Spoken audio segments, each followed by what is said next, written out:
You're not tuned into something super tight. Puffin' something sticky, nigga, I roll through the light. Need to hear something real just to get me through the night. I'm looking for them jackets cause I know they looking shite. Know I'ma get some game tuned in with super tight, yeah. I get the low love from Big Bobo, from the front seat, not no photos.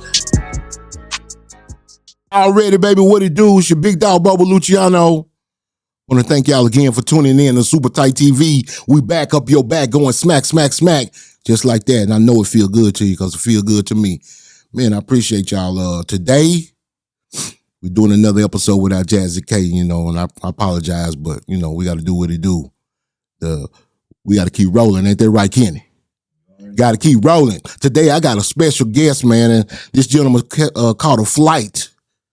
I said he came down from Compton. He quickly corrected me. Bompton, California. The man said, I came from Bompton, California, man. Blacktown. I respect that. This is the oldest living Piru. Active Piru in the world. The whole world. In the whole world, Craig. You heard what I said? Now check this out. This man is a community activist. He is really out there trying to make some changes in the black community. And I've been following his movement this year and watching a few interviews.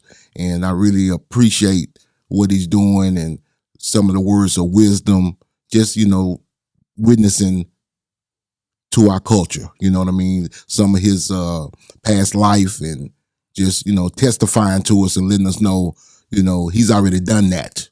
So we don't have to go do that. And maybe we can learn from that.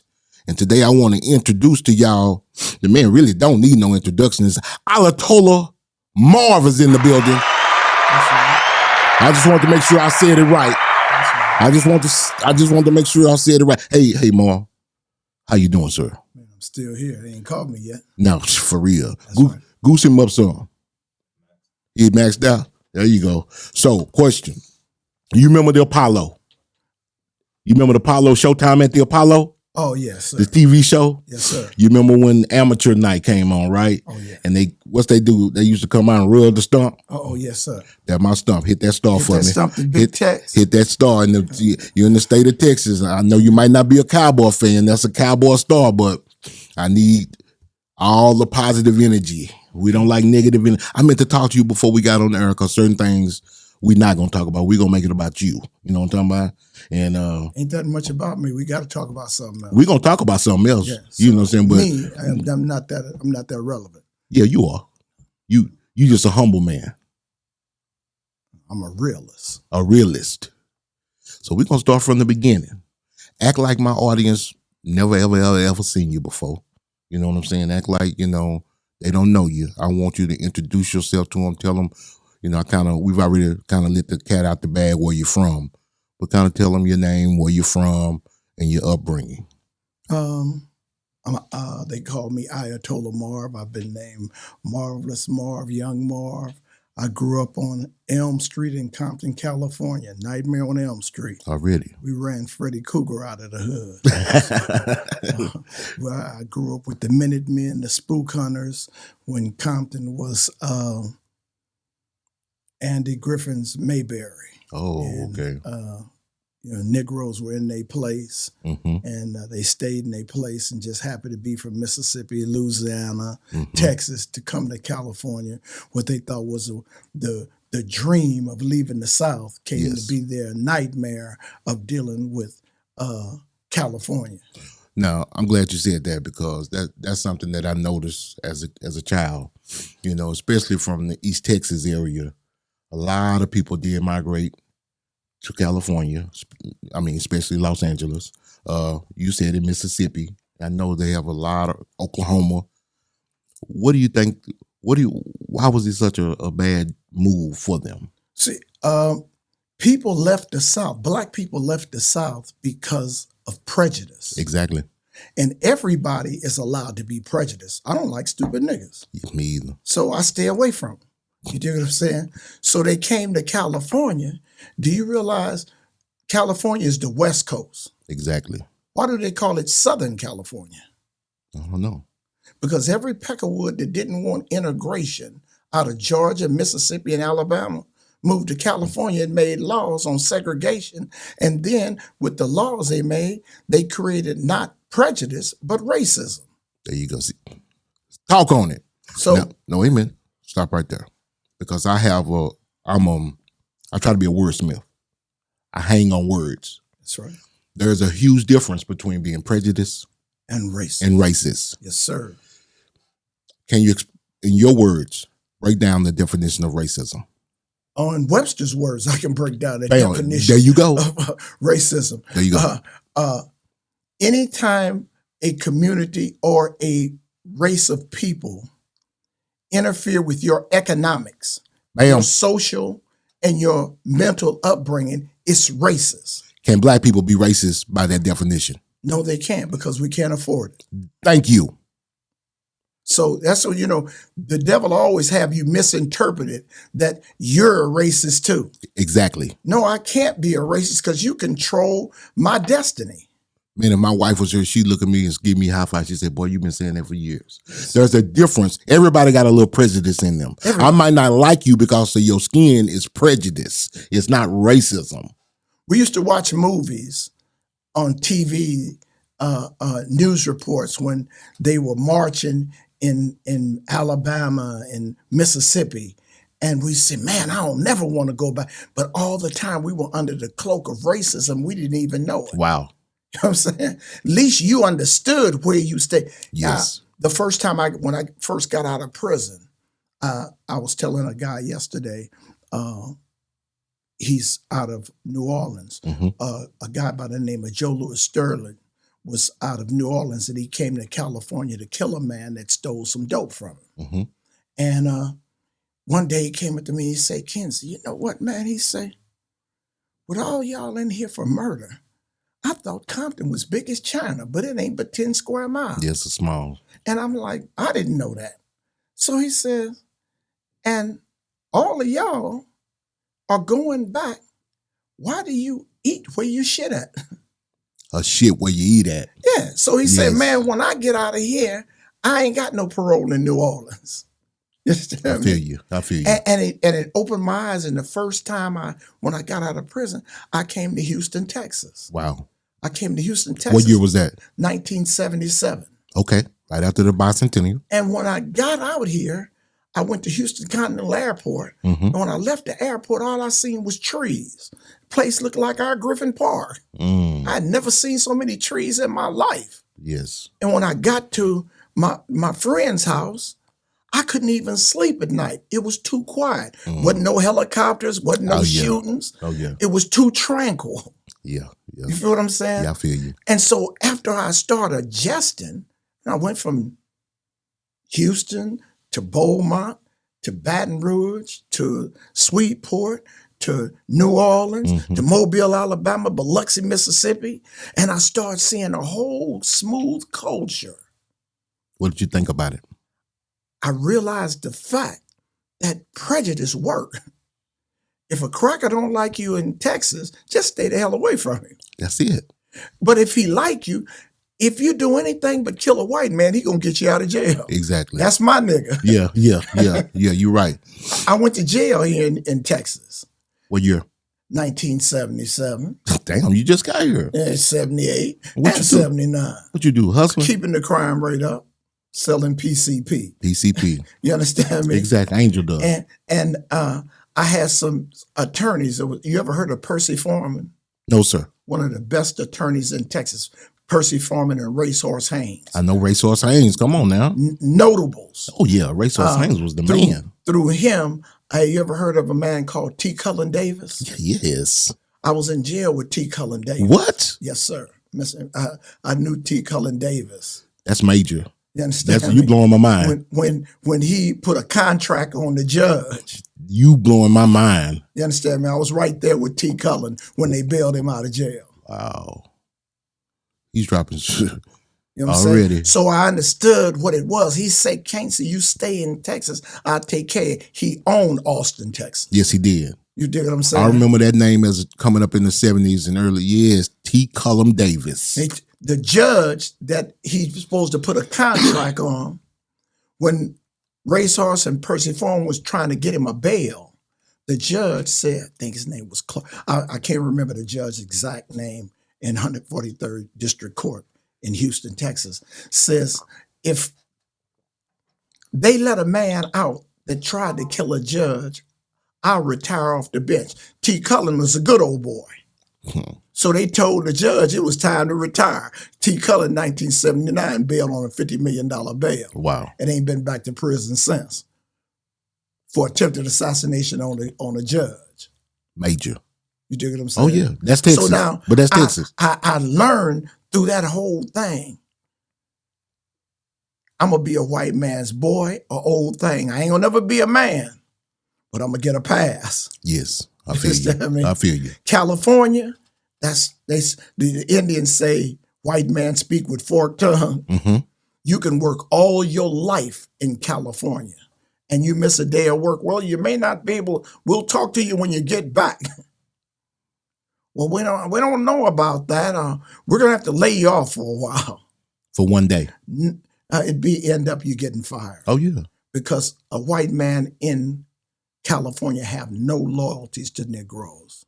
None at all in Southern California. Is it blatant? Blatant.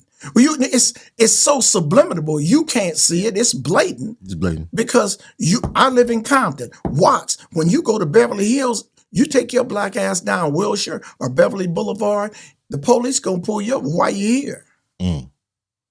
It's like going in Texas and back in the 70s, if you was going up Post River Oaks, yes, you had a job.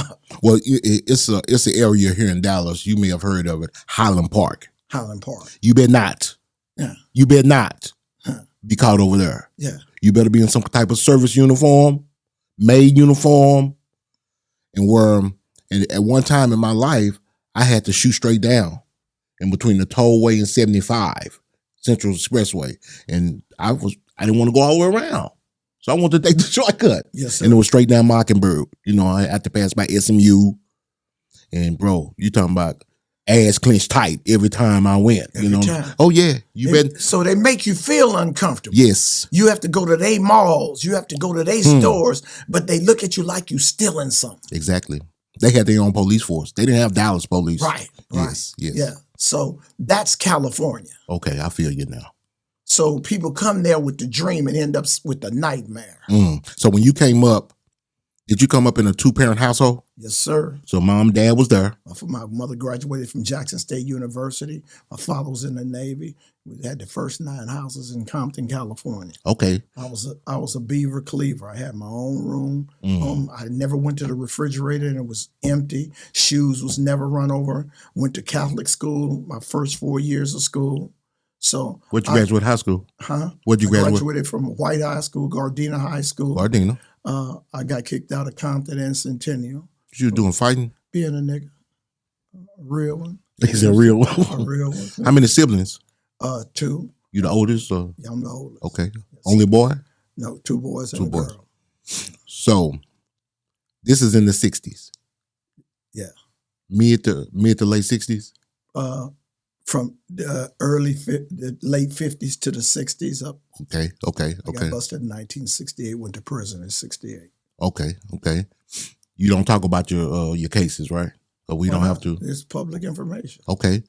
The first time you went to prison, that was in 1968.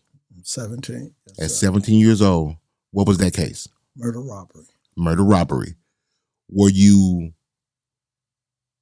was the Piru?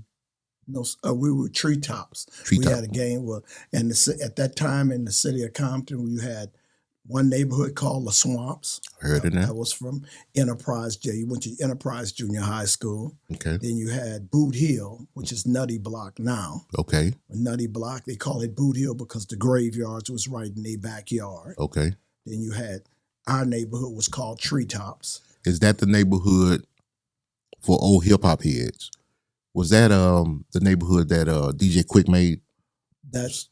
They recreated that neighborhood. Okay. Our neighborhood was original. They turned cedar blocks. Gotcha. So do you, in your lifetime, remember before gangbanging? Or was gangbanging always a part when you were? Well, this gangbanging is on another level. Okay, We've so always had gangs. Explain it. We had the business in LA. They had the businessmen. Okay. They had the Slawsons. They had the gladiators. Okay. They had the Pueblo bishops.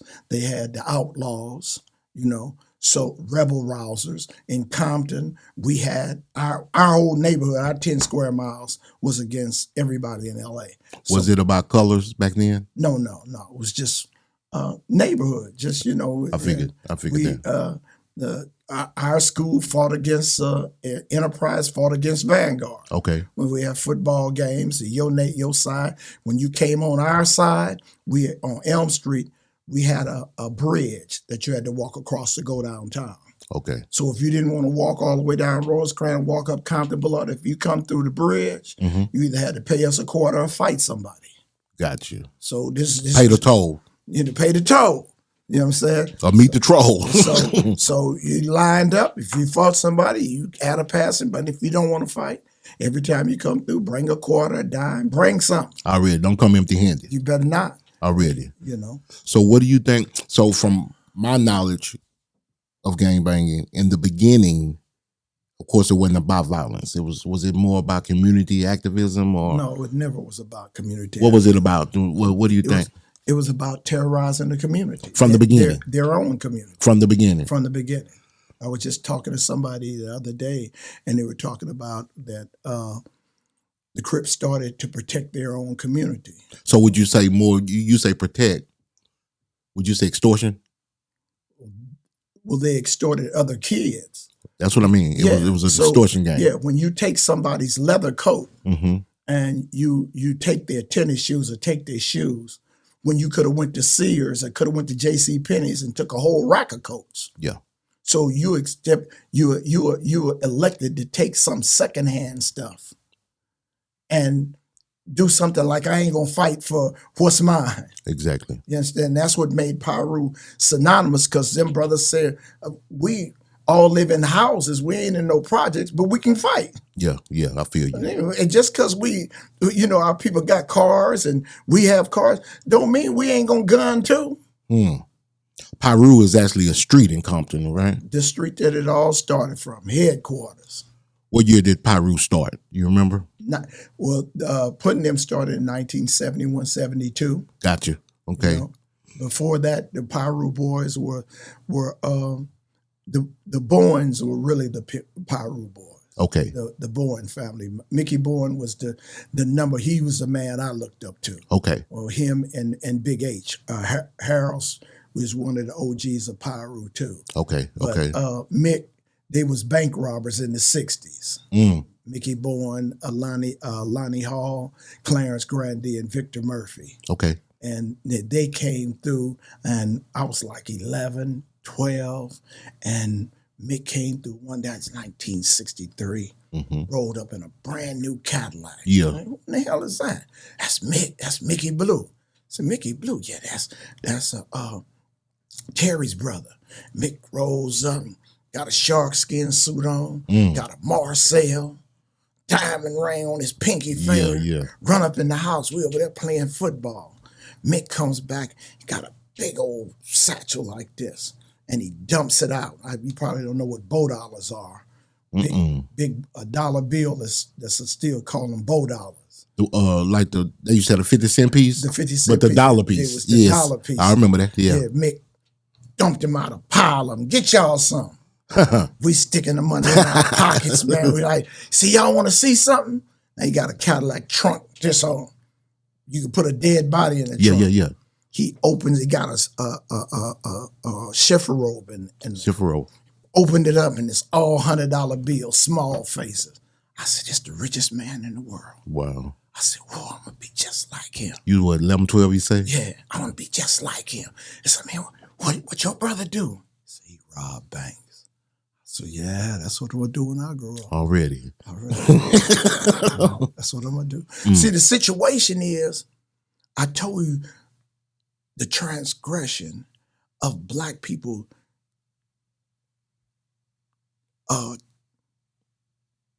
bringing themselves from the South to the New South. Yes. They became depressed. I had a man live next door to me named Leroy Cabey. Mr. Cabey was out of Lions and Farmer, Dirty Fifth Ward.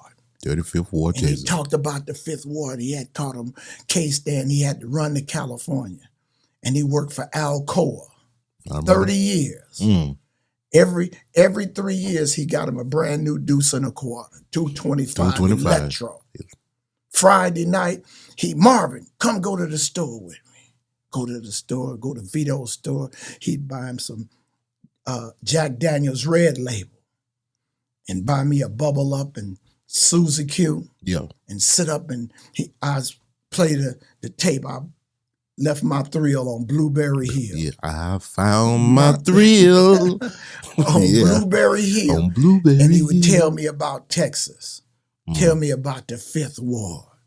And he would sit there and he'd go back and drink until 11 or 12 o'clock. I'd sneak out and go to the house. Wow. About 1 o'clock in the morning, you'd hear him hollering, Ruth! That's his wife. Ruth, come get me, baby. Leroy, I done told you about getting drunk. Fuck you, you black bear. I hate you. And he'd be wrestling and fighting. Yeah. And the neighbors called the police. Caldwell and Jackson would come. Two big old white Compton police. Leroy, yes. Don't you be hitting on Ruth. You take your ass in there and go to bed or you going to jail. Yes, sir. And he'd go in there and get on the couch and lay right down because that white man said it. So in hindsight, you so broke, you'll beat your kids and your wife, but you won't beat a white man. So you go down on the front hood, that's where they had all the juke joints, the after hours, that's where the gangsters was. There was one gangster there named Blue, jet black with red ass eyes. And we'd ride out, my mother go to sleep at 8:30. We'd jump on our bicycles and go learn how to do some more cuss words. Yeah.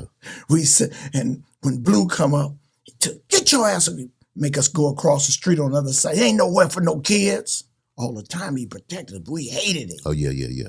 And Blue had a straight razor. Nobody, you could tell the death was in this dude's eye. And they had this police out of Newton Street. Newton Street. Big old white police name. They called him Cigar. He's about 6'6". Looked like 300, looked like a big giant to us. And if he stop you and you do something, he'd take his belt on. If you'd fight him, you wouldn't go to jail. You can whoop my ass, you ain't going to jail.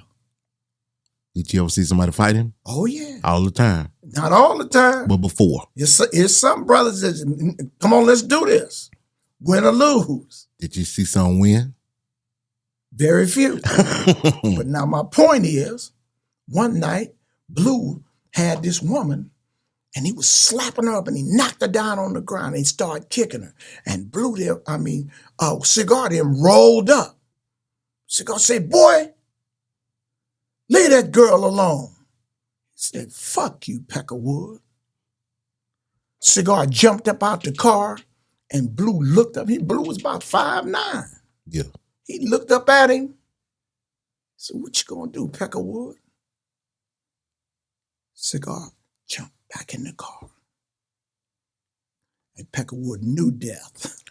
Stared him in the face, That's real. And I said, damn, I never was like him, but I want to be like that. Yeah. Because I'm not scared of no Peckerwood. Oh, really? You, I don't want to do nothing because he may come see me later. Yeah. But it's not a white man on this planet. I don't have no white friends. Already. And nobody in my family married to they can't come to the cookouts. If they the undertaker or the rent man, they may get a pass. Don't trust them, don't like them. At all, period. That's real. They say, man, Mark, you go to prison. Why you always go to Why would I go to prison to work? If I wanted to work, I'd have got a job at the Jack in the Box. That's real. The damn judge send me to jail for punishment. I'm going to the hole, you're going to punish me. Yeah. You're going to feed me, you're going to escort me. Mm-hmm.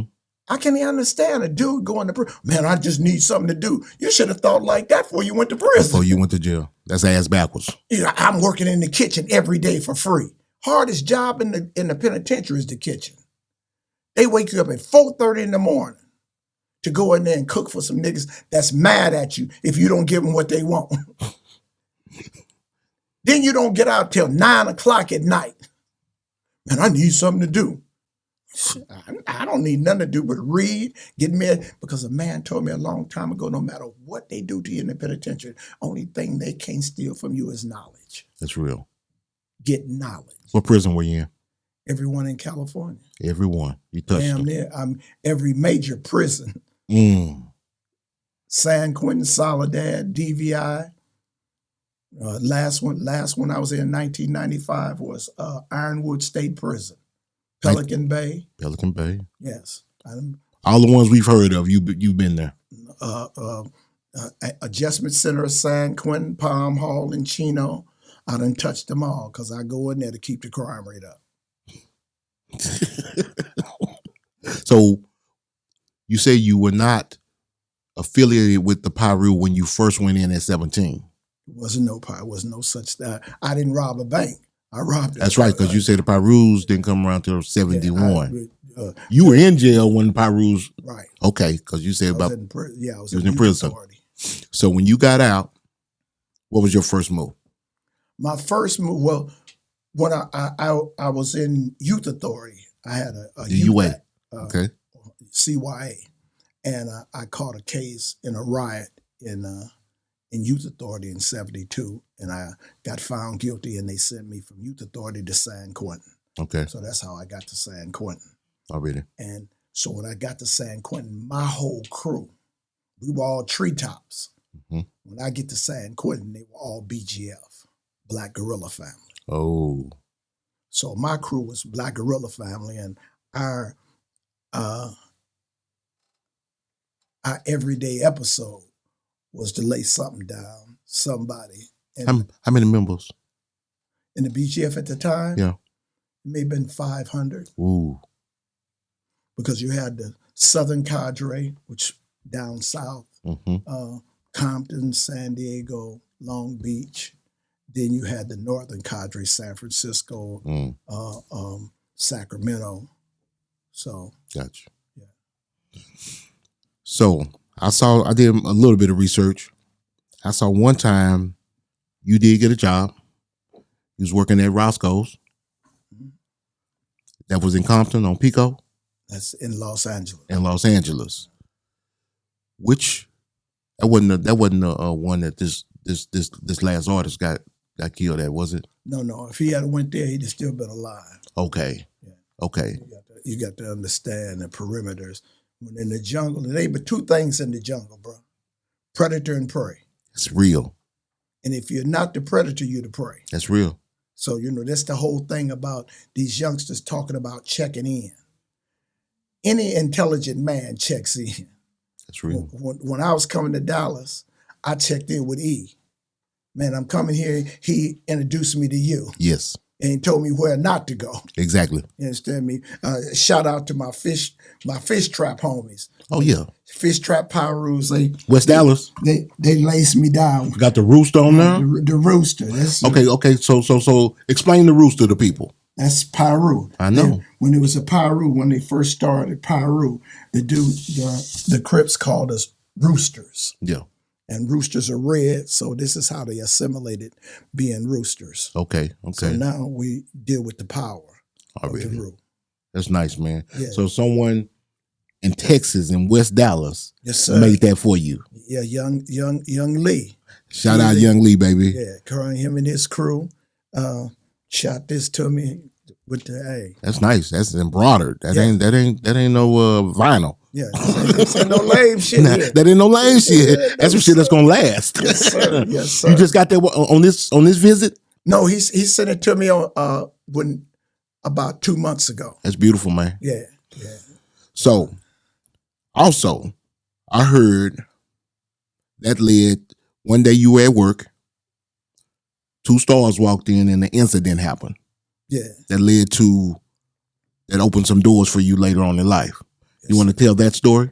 Well, Brandy and Ray J. Well, Brandy used to come to Roscoe's Chicken and Waffle every Friday night after she got out of the studio, and we were in there one night, and some of the workers came and told me that they were sweating her in the. So we told dudes and they had to get out of the store, and they like, man, this is our neighborhood. We ain't got to go nowhere. You going somewhere? Oh, really? You know what I'm saying? Yes, sir. So we commenced to get it cracking, and through that, brothers see like, bruh, y'all doing all this for $5 an hour? Yeah. Like, nah, man, we just standing our ground. Yeah. He said, man, you know Shaheed Muhammad? I'm like, yeah, that's my captain.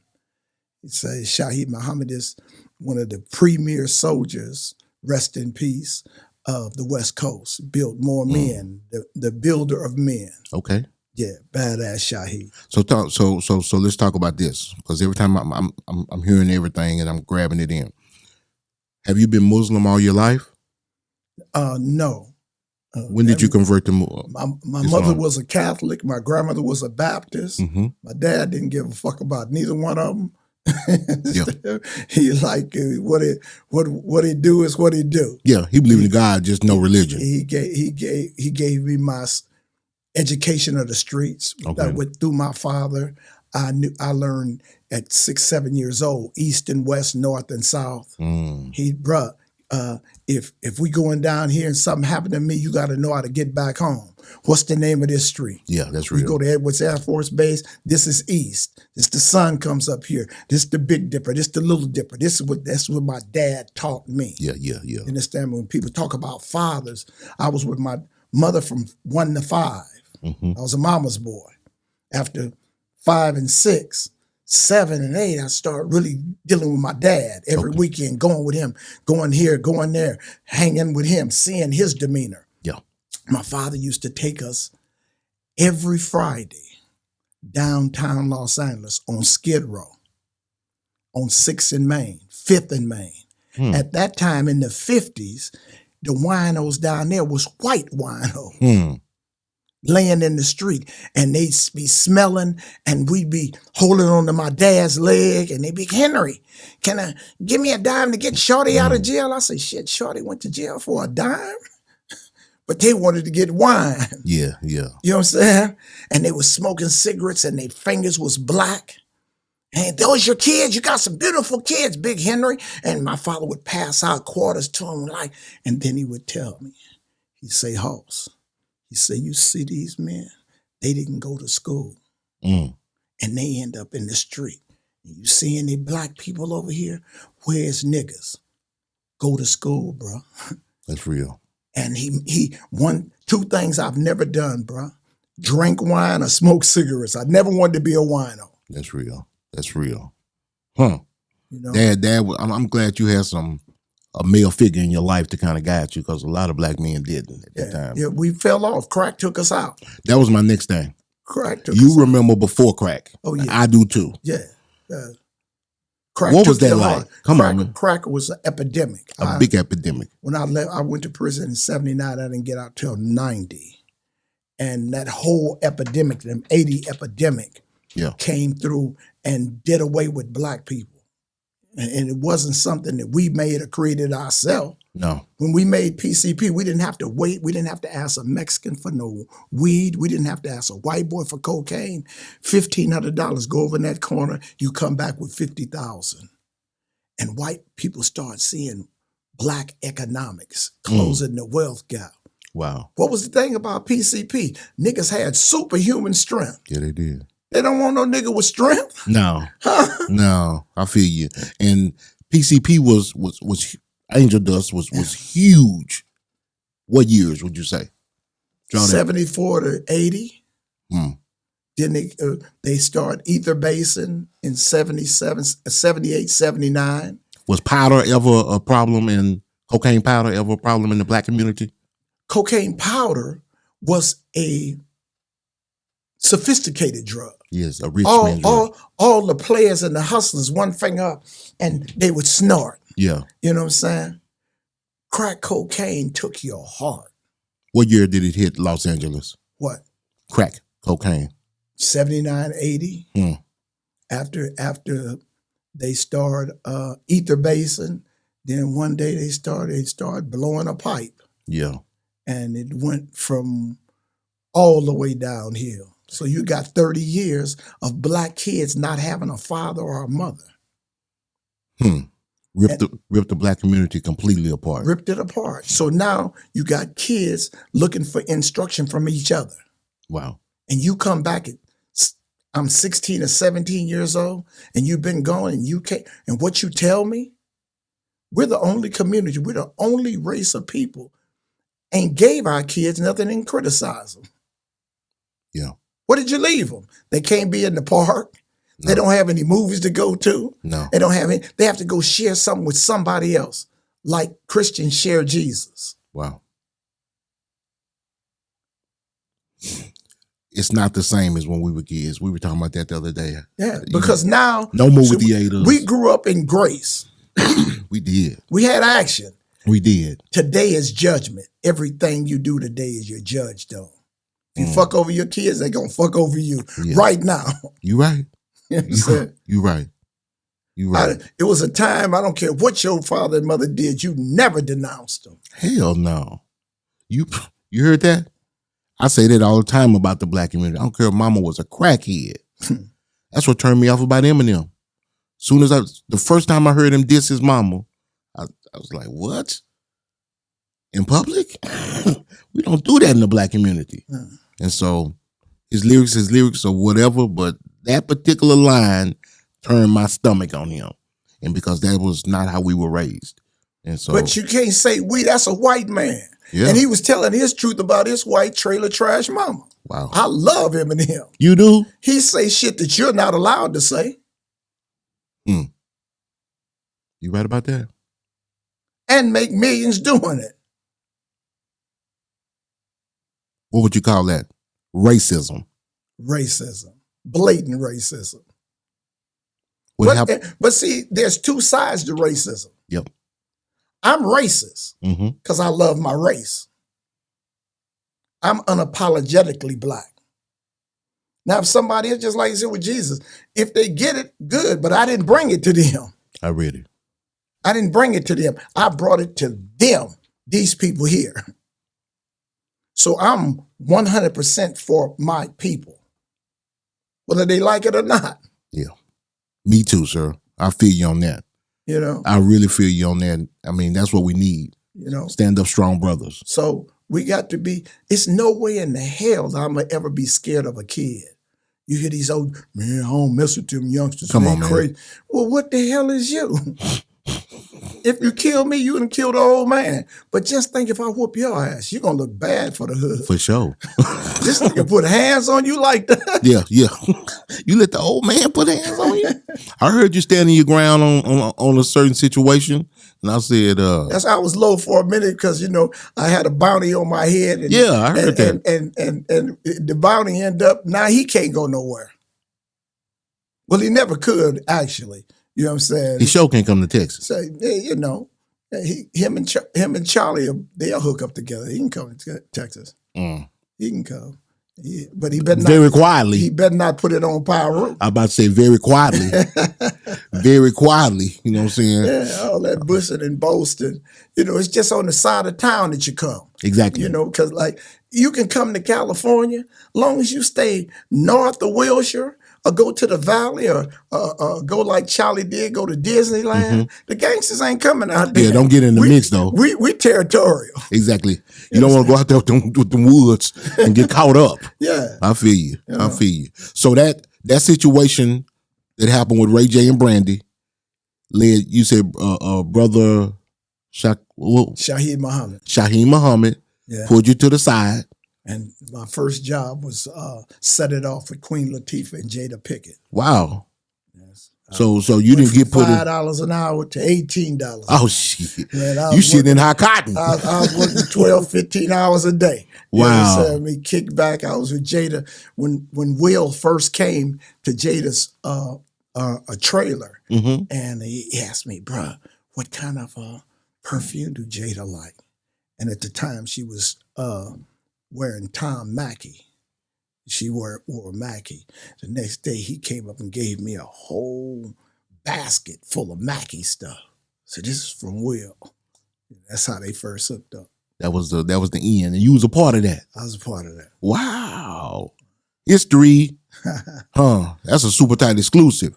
So you working at Set It Off, one of our culture's iconic movies, and you were, I mean, I bet you got a million stories like that, being in places that were just iconic moments. Yeah, I was with, after I left, I did Set It Off. I did Eraser with Arnold Schwarzenegger. Arnold Schwarzenegger. Oh, yeah. Vanessa Williams. Yeah, I remember that movie. Did Rosewood. Oh. And then I did Gridlock with Tupac. Was Rosewood filmed in Florida or was it filmed? Florida. Okay. Yeah. And you did what with Tupac? A Gridlock. Okay. Then I did Guns N' Roses with Bobby Brown. We did work with B. Brown and Whitney Houston. And then I went to, I was with Mike Tyson. All right. I worked with Mike, and I was in Vegas when Pac got killed. So you're the first person that I've sat down with that actually knew Tupac. Okay. How was he as a person? Real gentle dude. All the persona, I was just telling somebody about that the other day, that the persona and the showman you see and him whacking out, and he on the set, this dude is reading dictionaries, reading Cabrera-Cabrans, Che Guevara, an avid reader, putting his stuff together. A real mild dude. Didn't like the police, so he had... Why would he? He had Frank Alexander, and I was just telling him, like, as long as everybody that the Nation of Islam covered in the rap business and through that era, we never lost one. Never lost one. And every time they left us, somebody died. What you think, they were trying to save money? Or it was an inside like influences trying to get y'all out of the way? White America, Oh, yeah. And, Minister Farrakhan said he spoke to Kanye West and Kanye's rest, and how we interpret stuff so literally. And when he said slavery was a choice, right? Stupid. That's okay. Now listen to you. Don't get your cart before your horse. Go ahead. I'm listening. Listen to him. He didn't say the people that they brought over here had a choice, right? Okay. But any nigga that takes $1 million contract and gets emasculated by white America, he had a choice whether he wanted to be a slave or not, huh? That's right. So here's a choice. When they made Oprah Winfrey a billionaire before they made a black man, slavery is a choice today. Today. You think he was speaking of today's times, or? He said slavery is a choice. Oh, he didn't specify. He didn't say it was a choice. He said slavery is a choice. Now, when he took himself to emancipate himself as a slave, what did white America do? Castrated his ass. So he's the example of trying to be Kunta Kinte instead of Toby. Yeah. Yeah, he put him right back in his place. We talk about Kyrie Irving. Talk on it. And you say, but no Negro protest against Amazon that made the movie. They say after the thing with Kyrie Irving, their sales went up 75%. But did they give any of that money back to Black America? No. So y'all talk about who we got. Charlie working around talking about, why ain't y'all protesting? You know Jerry Jones? Yes. He owned the Dallas Cowboys, right? Exactly. They just showed a picture of him in the 60s in his high school where they wasn't letting blacks in the school. On the front line. On the front line. So he ain't changed his racist attitude today. If you look at his stats, ain't no black in his top office. Not one. Never has been. Never has been. And then you get on social media, you get the coons that'll say, well, he's made so many millionaires. But that's that slavery that you just got through talking about. There you go. Freed slaves. $1 million ain't nothing to a billionaire. To a billionaire. And then how many millionaires is on that bench on football? It ain't but 3 or 4 people making $1 million in football. Oh, yeah. And a whole team of 22. It's some $40,000 niggas sitting there. So everybody in ain't the sports star. rich. Yeah, you're right. You're right. So that illusion We did some with Captain Shaheed. We was at the Lakers. Man, do you know we had to do so many collections from dudes borrowing money, and they wasn't able to pay it back? Not having the money or just bad management skills? Not having the money. Bad management skills because you give a peckerwood the authority to take care of your funds.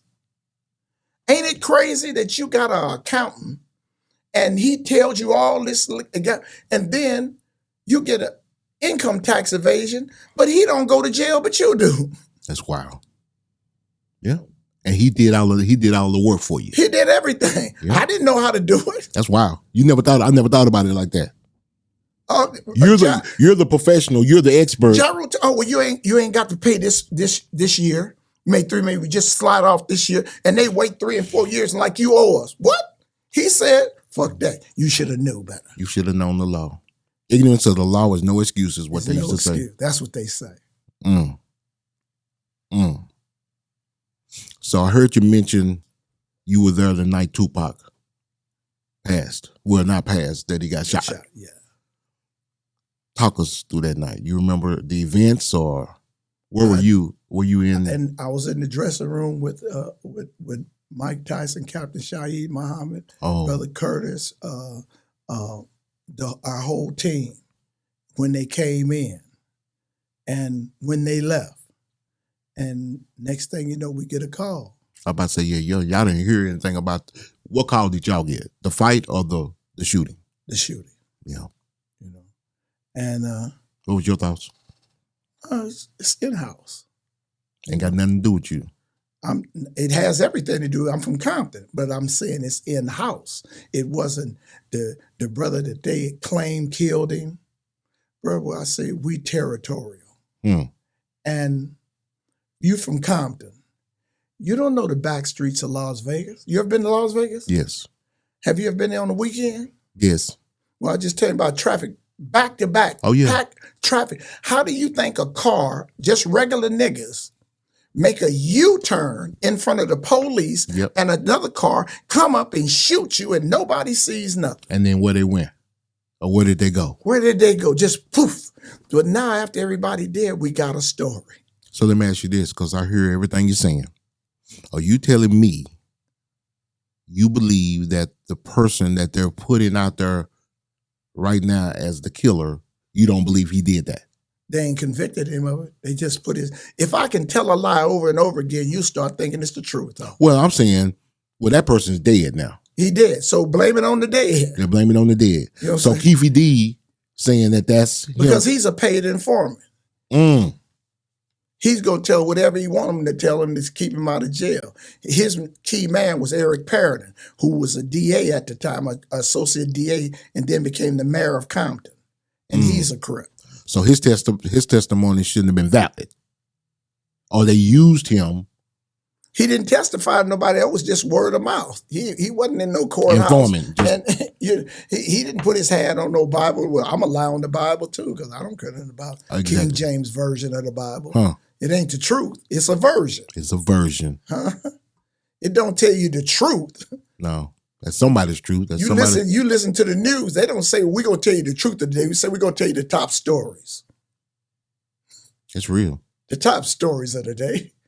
Don't make it the truth. Huh? Don't make it the truth at all. Okay. So we got to understand the difference between the truth and a story. I tell the truth, whether it's for me or against me. I feel you. I got more years behind me than I got in front of me. I done lived a treacherous life. I've been locked up with some of the most notable killers in California. Angela Bono, the Hillside Strangler. Bobby Joe Maxwell, Skid Row slasher, killed 33 people. Tookie Williams. You know what I'm saying? Bittaker. Kerbikovich, the alphabet bomber. Death Row Jeff, Mr. Jefferson started the SLA. Doc Holliday. I've been in the comforts of these dudes. You understand me? Joe Morgan, the white German, Peg Leg Joe, the head of the Mexican mafia, a white man. Died 1994.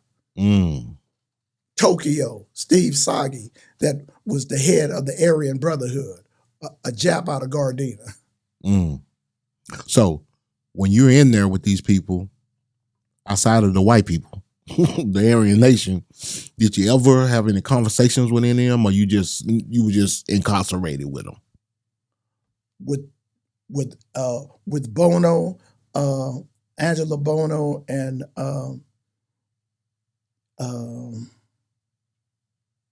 Kubrikovich, I was with them daily. Most of the dudes in the hole you converse with, it's not no set tripping. Okay. I had a contract on me for what happened in Youth Authority. So I got stabbed 3 times. You know, I didn't put my dues. You know, but God pushed me through it. Wow. You know. Amen. Yeah. So I also heard you mention a real powerful name, Whitney Houston. Yeah. You did bodyguard work or security for Whitney Houston? Yes. How was that experience? It was the best experience I ever had in working was Mike Tyson. That's one of the best. We're gonna get there. That's I bet you it was. That's one of the best details you could ever have. I mean, that brother there is generous. He's 100. He's a real solid, good-hearted brother and does for people. You know, another person that the media painted in a bad way. Yeah. But he had enough sense to keep his head down until he came back. Suge, yes, Suge Knight and Death Row. What type of person was Suge in your eyes? Arrogant,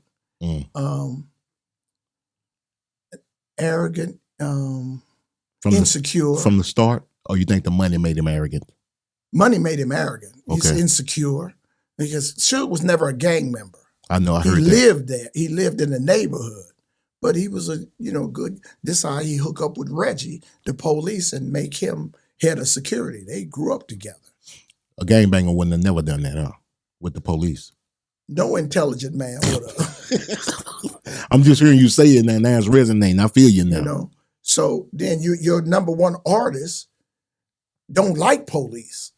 So that's why when we came off the detail, like man, no, we dealing with Reg and his people. But if you look at the incident, the only 2 people that Pac relied on, they shook them and left them at the casino, and this stuff happened.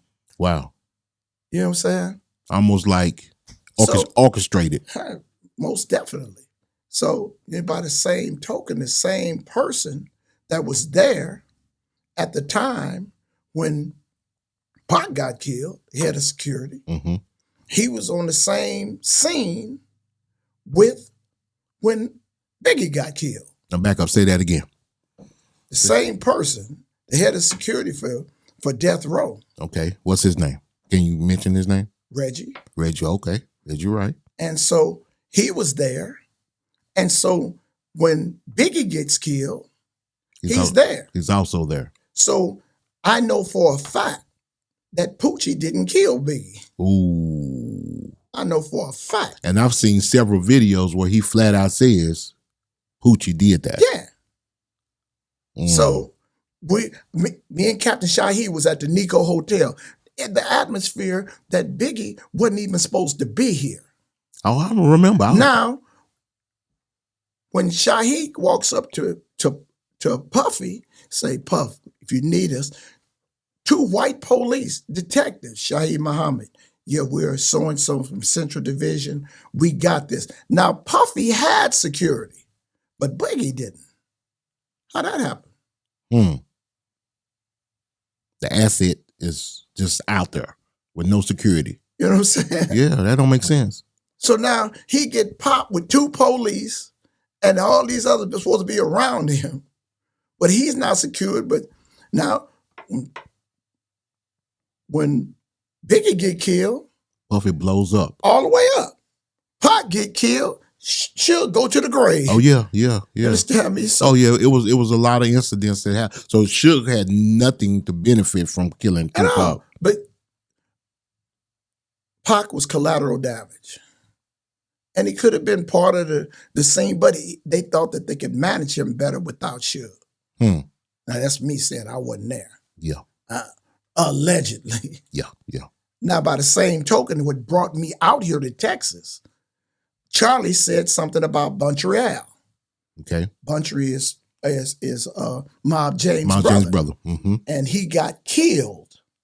But when he got killed, Reggie was with him. Mm.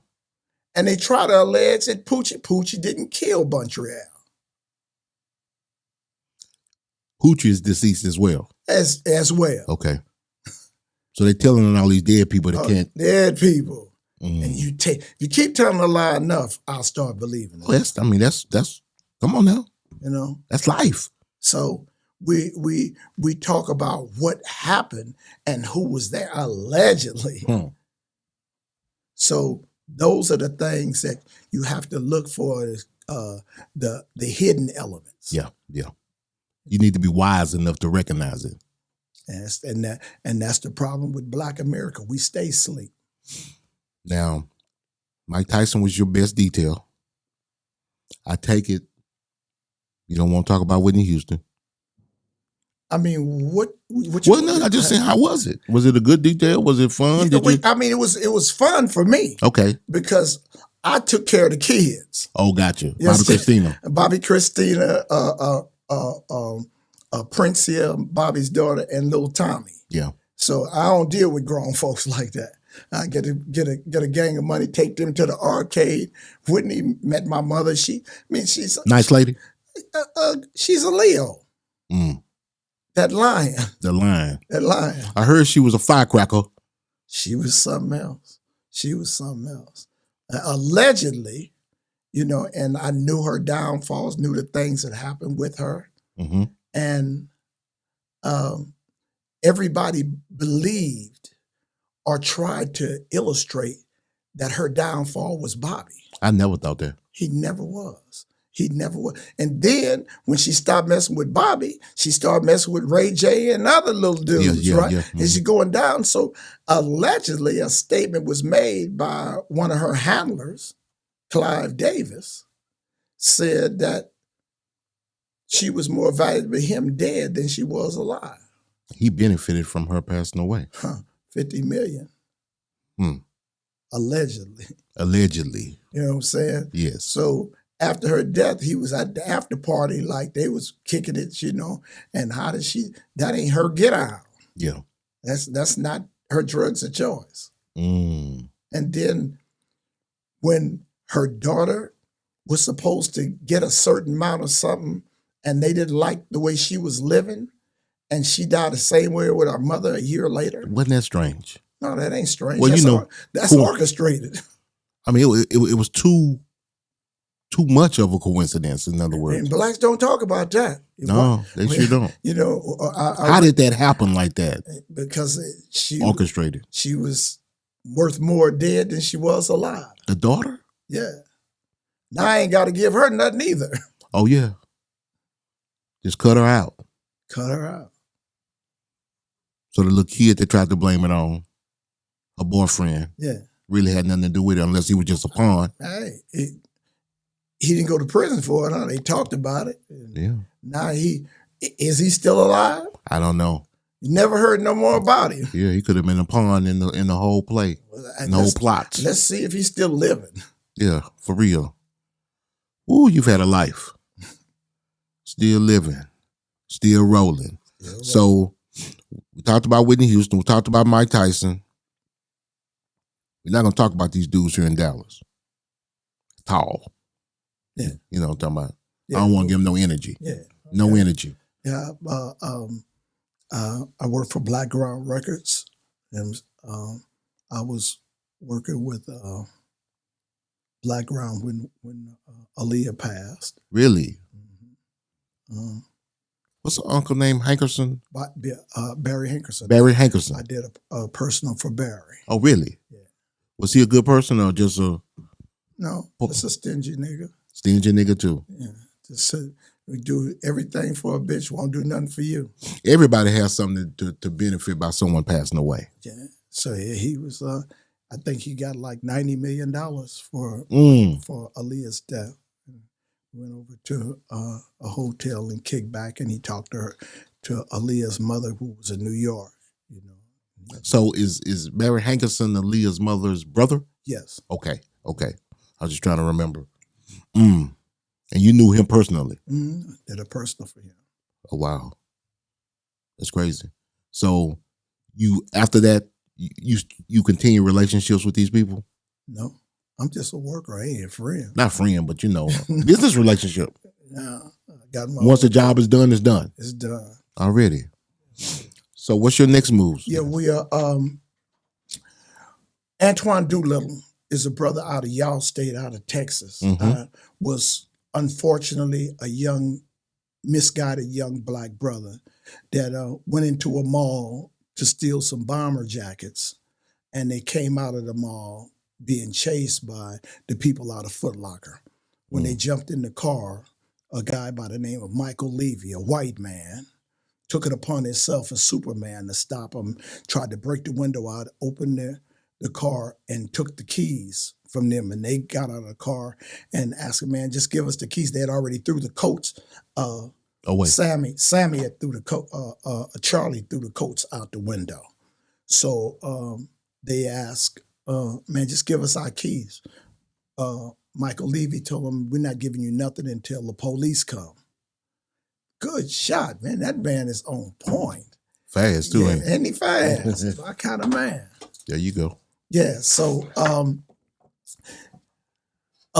allegedly, Antoine went back to the car and Charlie gave him a gun and he shot Michael Levy, killing him. They arrested them. They arrested Charlie first. He testified again, told who it was, told the police where the gun was, made a deal with the police that he testified against Antoine Doolittle. And Antoine was 15 at the time, turned 16. And he's in 2003, Michael Levy's sister allegedly said she forgave Antoine Doolittle and that she didn't have any problem with him being released. But every time he goes to board, Charleston White claims he goes to board and that Antoine ain't gonna never get out. And what? Antoine ain't gonna never get out. He said, I'm gonna keep him there forever. So I feel like we talked to Antoine. This brother been down 42 years. He's 57 years old from 15. So hold on. What part of Texas is that? Do you remember that happened in? In Fort Worth. So this is a Fort Worth. This is a Metroplex. Yes. Okay. And so the man that shot Hinckley, he shot Ronald Reagan in 1980. This white man. Yeah. He's on the street right now for shooting the president. Oh yeah. You know what I'm saying? Guess where he's from? Where? Highland Park. Oh, what? Hinckley Blew your mind. Blew my mind. So you see them ties? So yeah. So guess where George Bush lived? Where? Highland Park. I didn't know that. I'm from Compton. See how slow we are? Whole thing. That's what. See, that's we crazy. You ain't slow it out.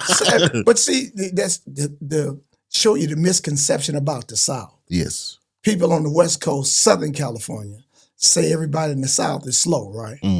So how are you slow when you wake up 2 hours before we do? We should get the news first, huh? Shit, I'm still asleep while you robbing banks.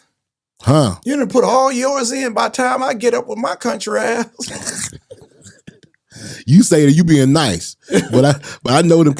I've had some California women come down here and call us Bammers. Bammers, yeah. Yeah, y'all Bammers. How y'all like these Bama women? I'm like, that's what we grew up with. Hey, we love our Texas women. Hey, fresh. Everything you got on is put on. You real with that? You got to go home now. You got to go home now, Marv. Hey, I'm on single cell status. I don't care. You don't give a damn. Huh? What? I feel you. Man, roll with me. So we had some attorneys out here in Texas, some coons that started off with this, and I guess they scared of Charlie or scared of white folks. Man, ain't nothing we can do. It's no such thing as ain't nothing. Ain't nothing. Anything can be fixed. So money can get anything. Yes. So we got 25 on our end. Okay. So I got an attorney I was telling you about with Racehorse and Percy Foreman, Richard Cobb. one of the best white attorneys in Houston. Yeah. For 75, he can free him. So for 75, he can get up out of there. He can get up out of there. So we if each of y'all just sent $1. Yeah, man, come on now. $1. He served his time. How many years? 40? 42. So I mean, on Dominican Compassion, brother was raised up in the projects. He was already crazy. Yeah. He wasn't under the same circumstances as the good old white America. That's real. This brother had PTSD before he was 5.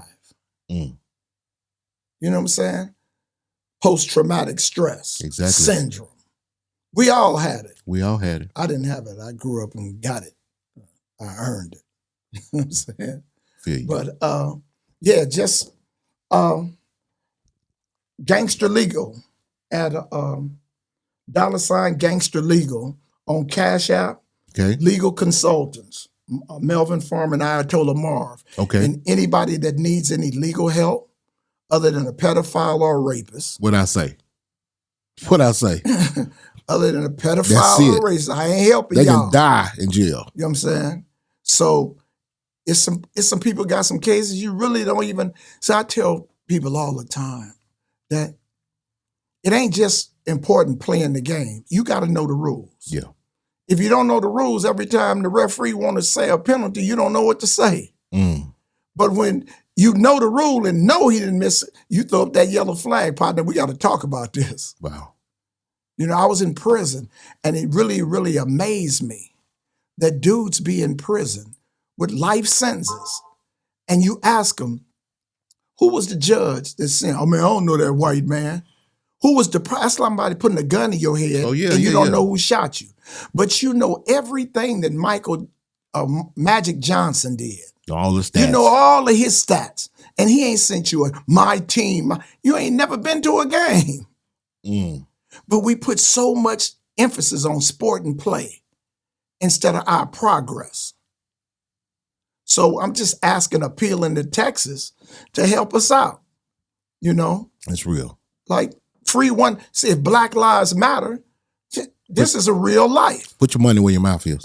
All that other bullshit about, a George Floyd, everybody profited off of Black Lives Matter, but black people. It's real. Gays profit, Asians profited. But what did Negroes get? We still getting killed. Every day. But the state Supreme Court went and said something about it's against the law to batter Asians. Okay. Well, when Negroes gonna get one of this? We fought Asian hate. Man, look, do you realize how backward we are? We totally backwards, bro. We've been in every war since the landing of the Plymouth Rock. Lost blood, lost lives. We done fought in every war from the Civil War to every other war, Desert Storm. And out of 50 states, we ain't got one. That's bad economics. Bad. Well, our brother said that black folks don't want to be free. We just want white folks to like us.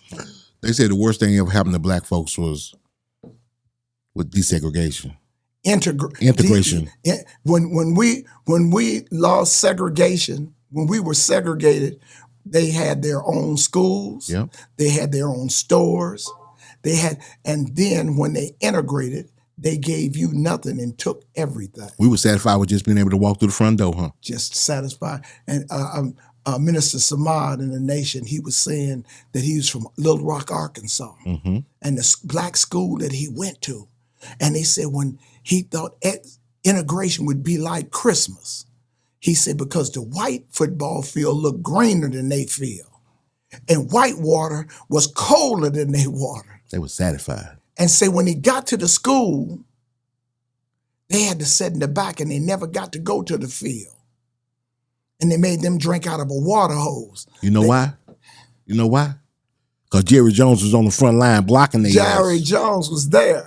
On the front line blocking. Come on, Jerry Jones. Come on, bro. Out of the billions, the 17 blacks that tried to go to school, you never made amends to them. Not an apology or anything. Give him a couple of $1,000. You know what he said? You got it? I was curious. I was curious. That's bullshit. Yeah. Curiosity killed the cat. Come on. Satisfaction brought it back. Hey. Bars. So But help that's a us serious out. subject. Yeah, help out, man. Help us out. Help us out. Anybody, just $1. Hey, youngsters, just don't smoke a blunt today. Just cash out $1. $1, you can free a black man. $75K will get this man out of jail. He's 25 in. All we need is 50. That's all we need. All we need is 50. Everybody needs to participate. We give in at everything else. We get a March of Dimes. We give the cerebral palsy. A girl asked me the other day, we want to stop children's cancer. Well, what you got, the Shriners for? St. Jude's. They want to stop cancer. They can stop cancer if they want. Why they need them?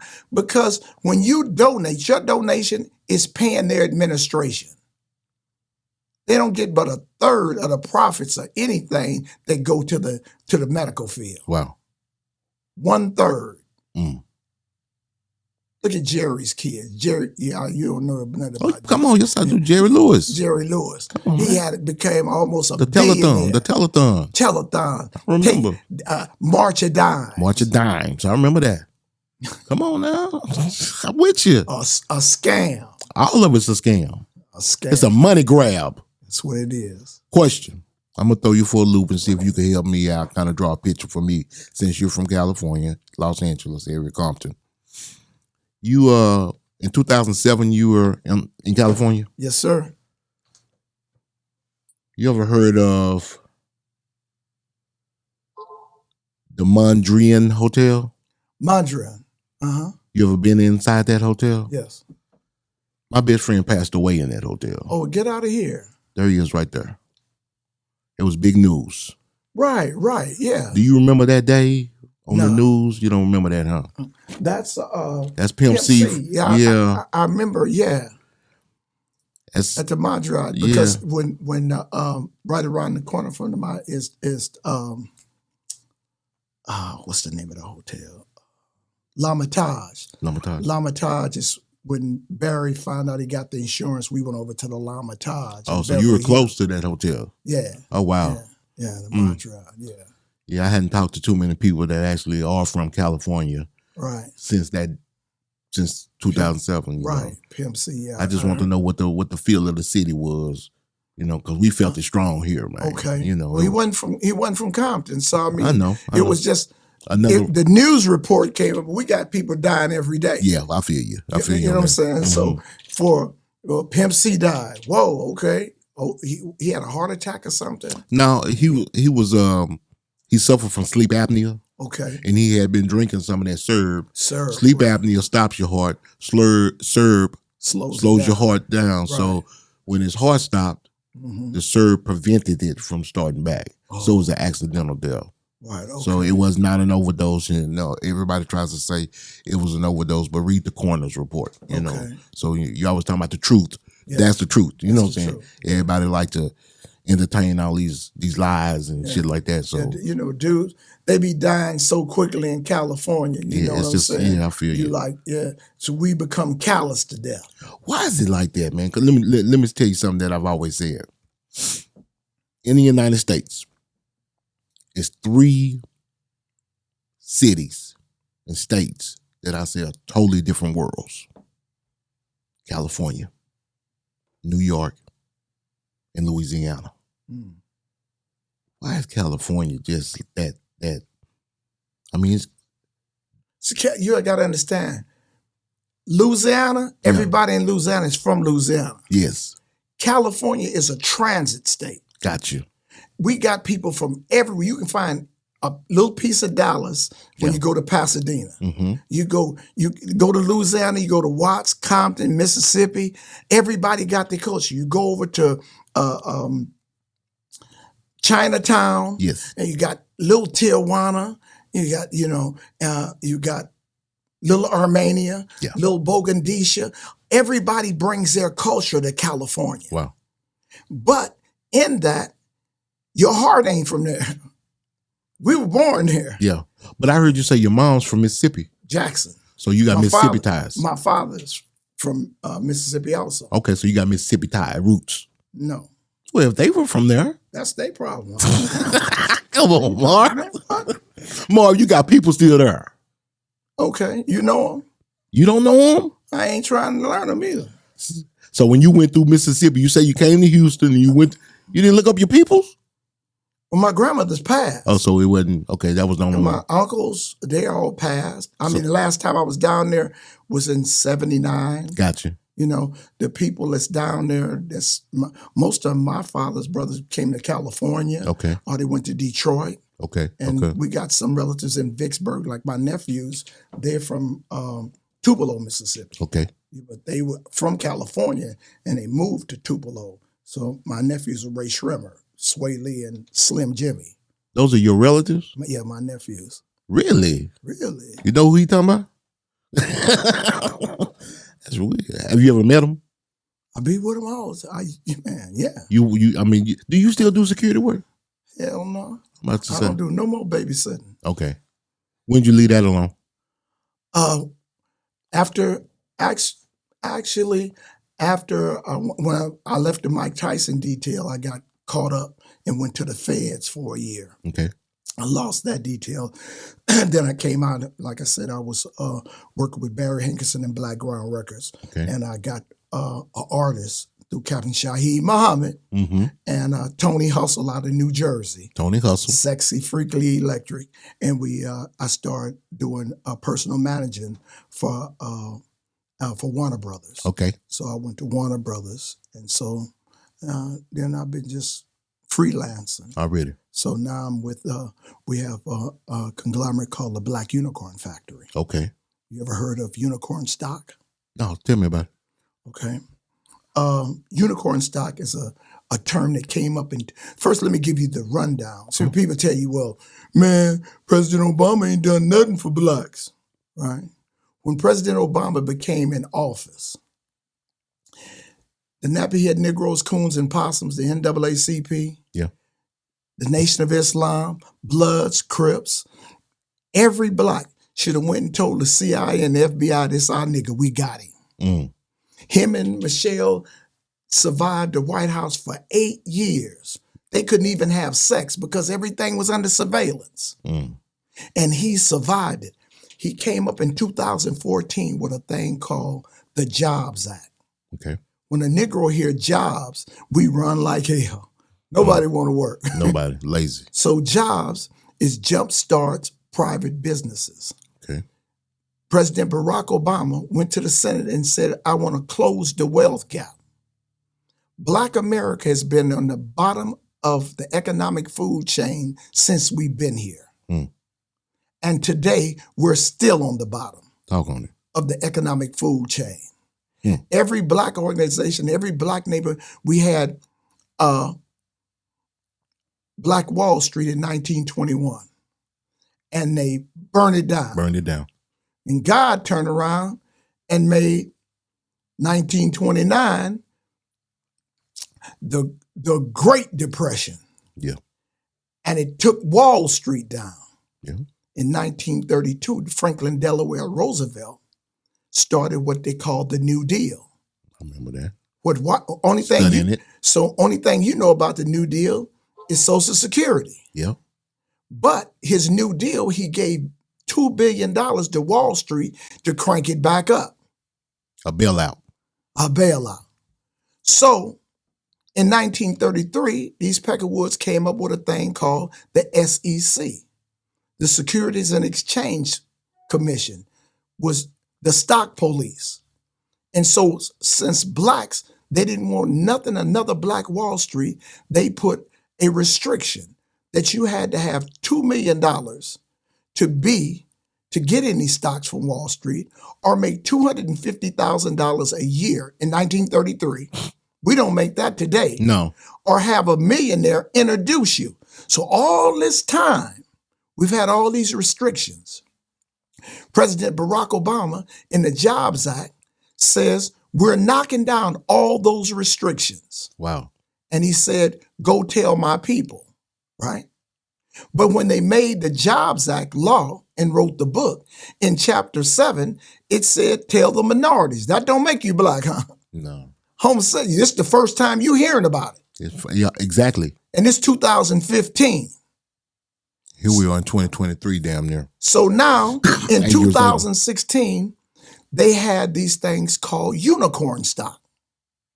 WhatsApp is a unicorn stock. Facebook is a unicorn stock.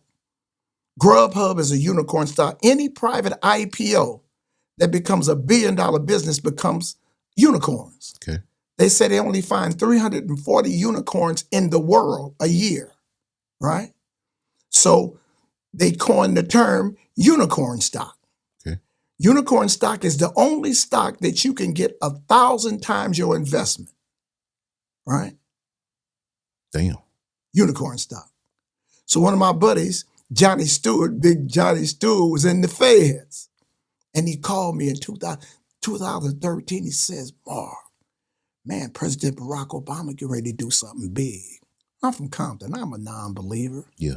So he telling me this, and all the time he's keeping me up on it. And I, one ear out the other. Oh, yeah. I'm listening to him, but I ain't studying this shit.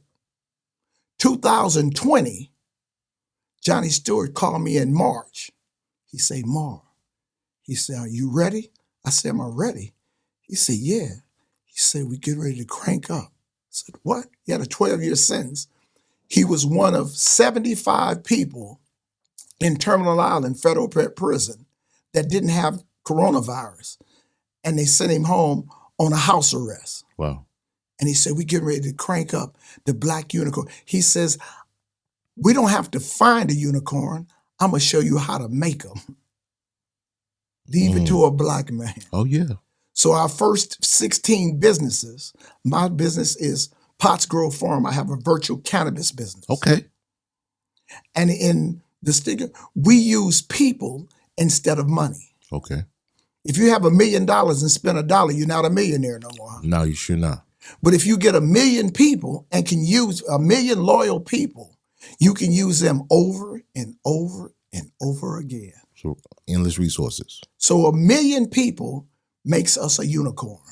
Gotcha. So we have a thing called Follow Me for Equity. If you follow my Potts Grove Farms or the Black Unicorn Factory, when you follow us, you get $150 worth of stock in our company. If you follow me for 1 year, 13 months, you'll make $180,000 worth of stock in my company. In 16 months, you can cash out. But if you stay with me for 24 months, when I go public, your $180,000 will be $1,800,000. So how did they do that? Just go to pottsgrovefarms.com, go down to the video, look at the video, subscribe to Potts Grove Farm, and we own and pop it. Just subscribe. Just subscribe. Don't cost you a dime. Y'all hear that?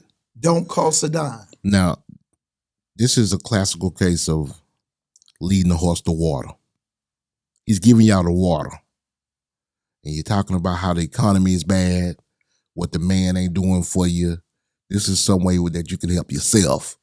And it'll take you, what, 5 minutes, 10 minutes to fill it out? Man, the cannabis industry last year made $167 billion. Come on, get a piece of that. Now, in 2025, less than 2 years from now, in 2025, it's estimated the cannabis business will make $960 billion. Now, when Potts Grove Farms, when we make 1% of $960 million, you know how much money that is? Talk about me. $96 million. With $96 million, every person that follows me will get a check for $2,500,000. That's at 1%. Just think when we make 3%. So you better leave your money in. About $960 billion. I'm a virtual cannabis business. I don't sell any weed. Have you ever heard, you old enough, you ever heard of Cisco and Ebert? Yes. They were the movie critics. Yeah. They started off in the LA Times talking about, and they started talking so much they gave them a whole TV show. I remember. And if they said thumbs up on your movie, it went everywhere. Man, let me tell you something. I used to live by what Siskel and Ebert said. And they never complimented a black movie. I do critical analysis on every dispensary there is and growers. So right now, one of the biggest dispensaries is Planet 13 in Las Vegas. They call it the Walmart of cannabis. Okay.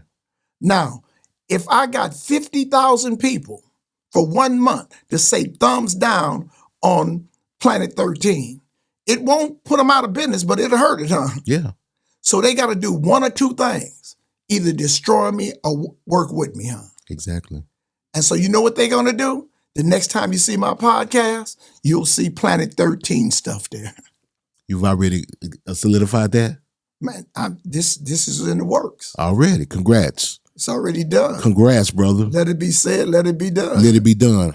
You know? Already. So we starting off at nothing, but we all the way up. I'm going to write that down. You know what I'm saying? Shit. I'm subscribing. You subscribing, Kenny?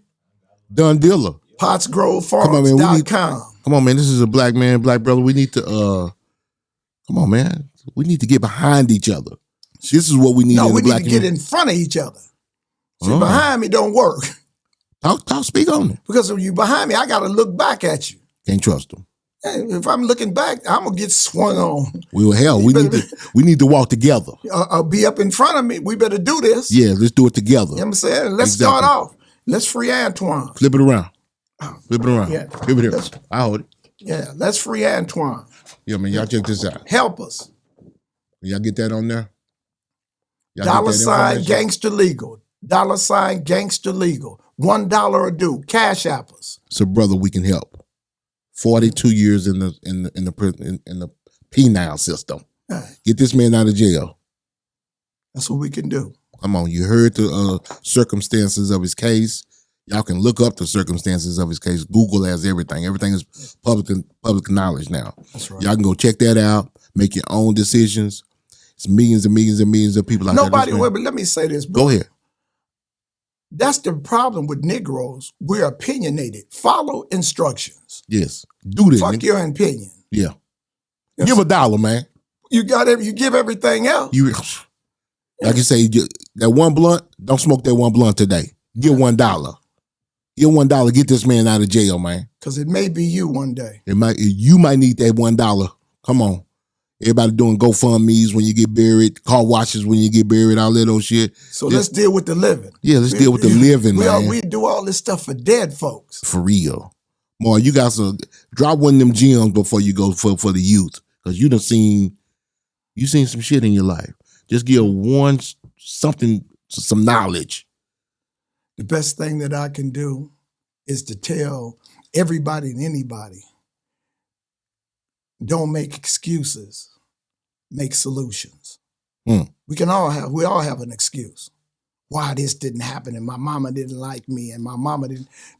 But make the solution, make a difference. That's real. You hear all these old people telling you about the problem. Let's deal with solutions. And once we have a solution, we ain't gonna have no more problems. That's real. Now, but last thing, we kept it all positive pretty much the whole interview. I got one question to ask you because you're a public figure now. Somebody had a statement to say about you, and I just want to get your take on it. Okay. I don't know the gentleman, but I believe his name is Gangsta Williams, made a statement about the contradiction of you being Piru and Muslim. That's not a contradiction. Talk on it. Speak your truth. It is the truth. My truth is I tell a lie. Okay. I lie daily. You understand me? What tell the truth? They say, what's the use in the truth if you don't tell a lie sometimes? I read it. But I'm going to tell you, it's no contradiction I heard he made the statement that if you can't serve two gods. Yeah. Piru is a business. Piru ain't nobody God. And you have to be retarded or in a bubble if you take it as a god. That's just like a Muslim going to working in a factory and they selling pork in the factory. Is he supposed to just stop working? No. But pork is haram in Islam. I know. Alcohol is haram. So if you're working in a liquor store, you're supposed to stop working because this is a devil society. The shaitan runs this. So when you talk about, this is the same man, he said he's a Sunni Muslim. Yeah. Following the Sunnah path. Prophet Muhammad said 7 generations after me won't even be of me. So you following some Jews. You ain't stood up in the nation. Black people got a whole different problem. If Muslims were so see, Iraq, Cairo, Egypt, all of them places, they grew up under Islam, Sharia rule. They grew up as Muslims. Friday prayer, everything stops in their country. Nobody moves. They close the door and they go to Jummah prayer. And here we have a different set of circumstances. We grew up thinking that a rabbit laid eggs. We believed in the good tooth fairy. We had so many lies that we didn't know the truth. So they say the truth shall set you free. That's what they say. Minister Wazir, I was 14 years old. I went to the Nation of Islam. My father had just died.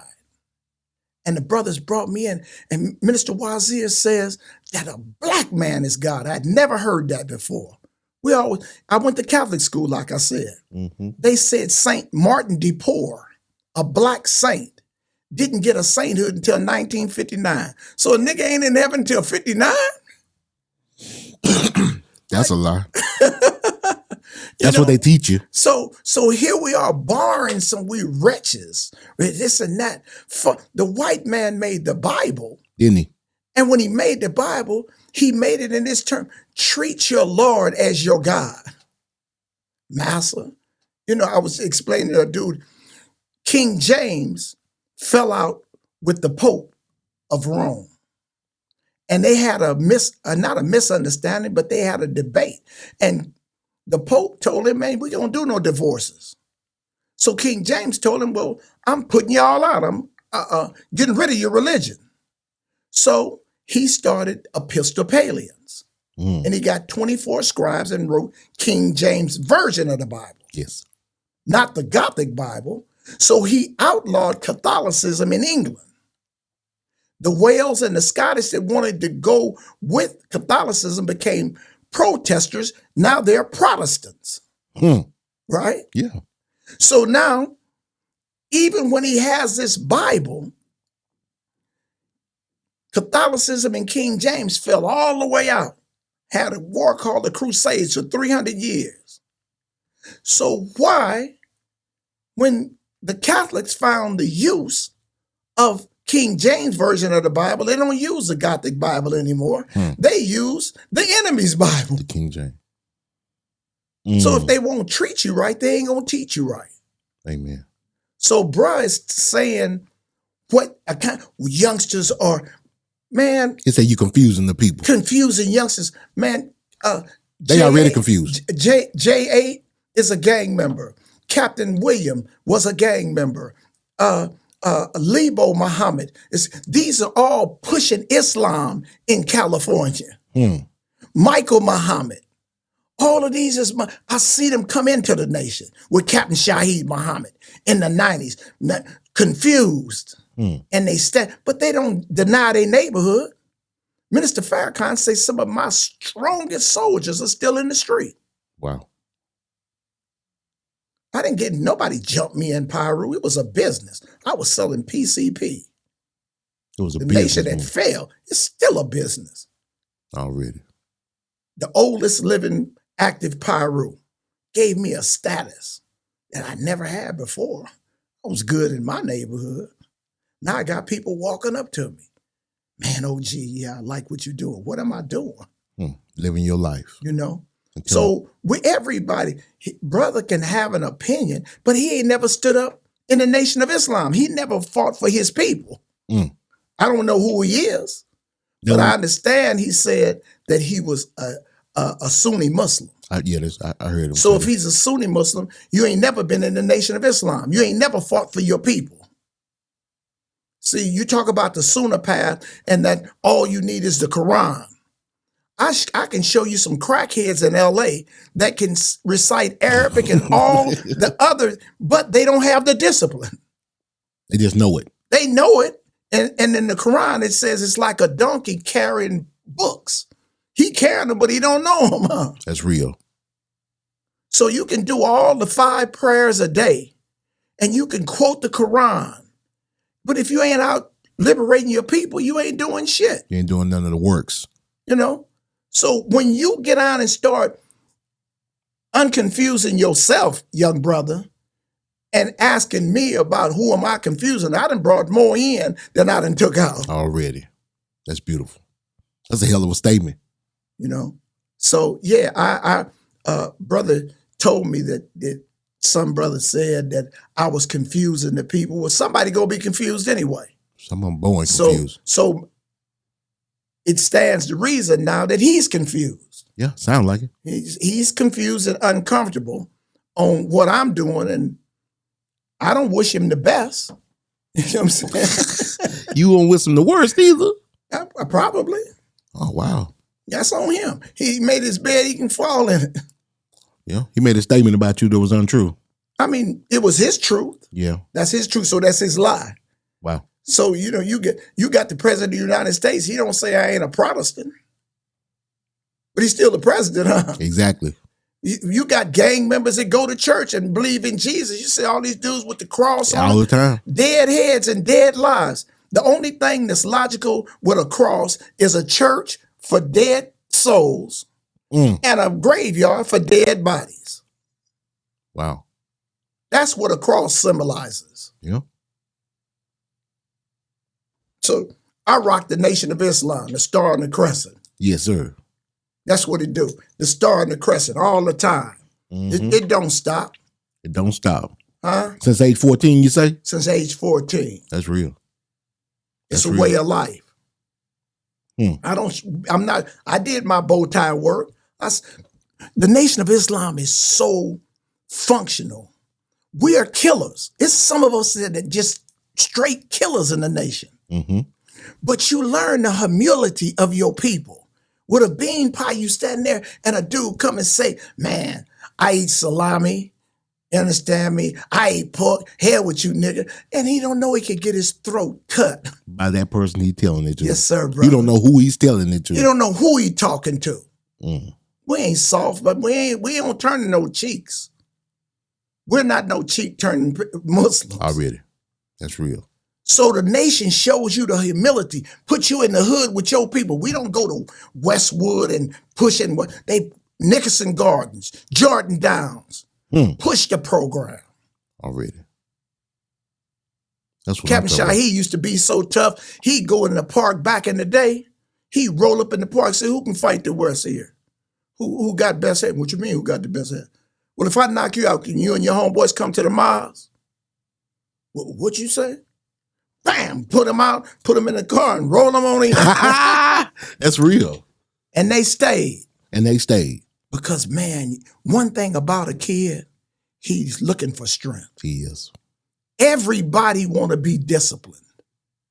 I don't care what you tell. You can't tell me nothing. Yes, you can. If I can't tell you nothing, why you run when the police come? They told you something. For real. That's real. You scared of something. You scared of something.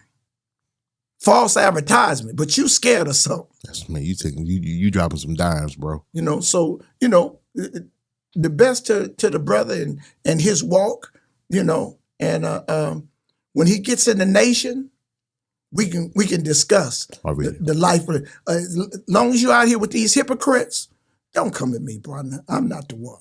I am. But I'll be in Texas, and I accept all fades. Already. Man, I sure appreciate you coming, man. Yes, sir. You gave a hell of an interview. Yeah. Kenny, you like that? Yeah. You got some game, huh? Yeah. See, Kenny's from Belize. From Belize, okay. Yeah, so he's getting a lot of knowledge. We had some soldiers from Belize. Minister Farrakhan had a men's meeting November the 6th. Oh. And some of the brothers from the nation from Belize was there. Yeah. How was that? Man, from brother Hillary, them from London, England, from France. Ooh. Men, it was a call that Minister Farrakhan called. How many showed up? About 10, 15,000. Ooh, you heard that? Black men. Powerful meeting. Powerful meeting. Have you ever, this is my last question because you just opened the door. I don't know next time I'm going to see you. You shaking Minister Farrakhan's hand before? Yes, sir. My son had the honor. He was like 6, my son, Juma, and we were in South Carolina, and Captain Shahid took my son, and he sat on the lap of the God, sat on the lap. And I'm like, I ain't never sat on nobody's lap. And your son was 6? No, he was about 8 at that time. Oh, wow. You know, he's about 8 at that time. Yeah, good enough to remember. Yeah. Old enough to remember. Yes, sir. That's an impressionable thing that happened in your life. Yeah. So. Ooh. Yeah. You just gave me some. That's wild. People like that deserve they respect, man. You know, yeah. That brother puts you just to be around him gives you an inspiration of life. That this brother didn't put in work, not just. I'd like to meet him. Yeah, just man, he's dynamic. I mean, just be around him. But come to Savior's Day in February. You'll meet him. Savior's Day in February. February the 26th. Is it in Chicago? In Chicago. Okay. In the snow. Come on out. You know? In the snow. And it's cold. That's wintertime. Wintertime. Say, man, I sure appreciate everybody for tuning in, man. I got a real super tight guest today, man. Ayatollah Marv, bro, and you have, like I said, I appreciate everything you've been doing. You say you've lived a treacherous life, but I know you got, a good heart. I might not know you, but I'm sitting here talking to you. You don't seem to be a bad brother. You seem to try to push the right agenda and educate the black people, the black man, and I can respect that, and I love that about you, bro. Thank you, sir. Man, and I just want to tell you that you are a super tight guest. Hey, it's your girl Jazzy K from Super Tight TV. We want to thank everyone who's been watching and subscribing. And if you enjoy this content, please hit the notification bell so you can be notified every time we drop a new video. No, I'ma get some game tuned in with super tight. Yeah, I get the low love from Big Bobo. From the front seat, not no photos.